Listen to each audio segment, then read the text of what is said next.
ஒண்ணுதான் இருக்கு. ஐயோ இருக்குது ஒண்ணு. அதே ரெண்டு பேருக்கு எடுத்து ராத்திக்கிறது. கொடுப்பாங்களா கொடுக்க மாட்டாங்களா? ஐயோ பாக்குறாடே கையை கொண்டு போறாடே எடுக்காதா? அடே நீங்க ரெண்டு பேரும் எடுக்கிறீங்களா? வேறடா எனக்கு ஐயோ ரெண்டு பேரும் எடுக்க பாக்குறாங்களே, நம்ம என்ன செய்யலாம்?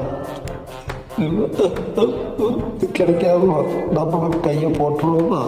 போட்டு அடிப்பாங்களே, என்ன பண்றது? போட்டு தான் நான் பார்ப்போம். சரி வராது. தாங்கலாடே ஆனா போகலா பிச்சைக்கார பண்ணுற ஒரு துண்டு கொடுக்காம அங்கே பார்த்தீங்க மூச்சையும் போகிற கட்டுங்க. எனக்கு வேணாம். எப்பா நீயாச்சும் கொஞ்சம் கொடுப்பா, நீயாச்சும் கொஞ்சம் கொடு. அப்பா தெய்வம் எனக்கு கொடுத்ததுக்கு ரொம்ப நன்றி. ஐயோ நீங்களும் தோட்டத்தில் இருக்க வேண்டியதா? நல்ல பையன் நல்லா வரலடாடே.